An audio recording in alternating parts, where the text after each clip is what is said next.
There is no black hole in government funding. I know that our politicians like to claim that there is. I know that they are obsessed with trying to avoid it.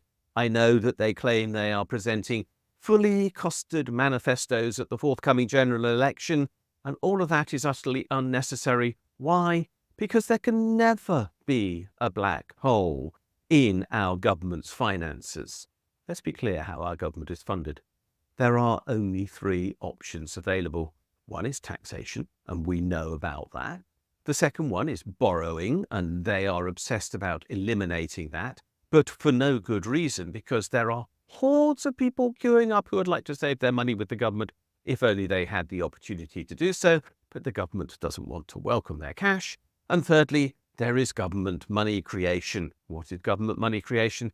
Well, we used to call it turning on the printing presses, but that's an absurd analogy now because turning on the printing presses is almost irrelevant when the usage of cash is falling in the economy. So what this really means is that the government creates more electronic money, as it did in 2008 to bail us out after the global financial crisis, and as it did in 2020 to bail us out during the course of the COVID crisis, when they created, between those two events, something like £900 billion of new government-created money. So all of those three options are available, but for reasons of their very own and utterly unnecessarily, the government has decided that government expenditure must be balanced by taxation, and they are, as a result, ignoring the opportunities that borrowing and money creation provide. Now, I'm not an advocate of money creation for its own sake. It is a reserve tool, but we should never forget that it's available whenever we need it.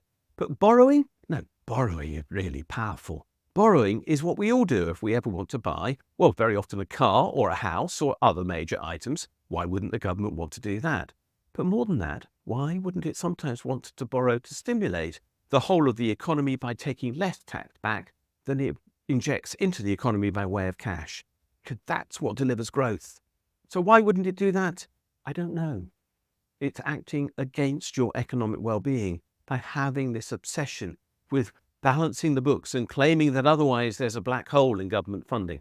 That's nonsense. It's untrue. What other words can I use to express how badly I disagree with those politicians who claim this? There is no black hole. There are just choices to be made about the right thing to do at the right time.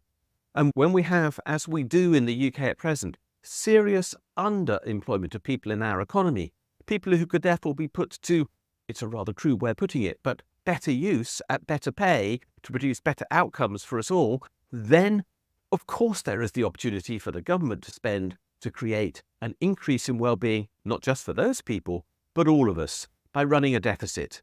And that could be funded by borrowing, or if necessary by money creation, and we'd all be better off.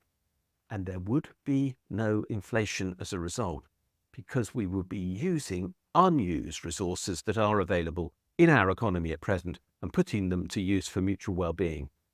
That's why there's no black hole.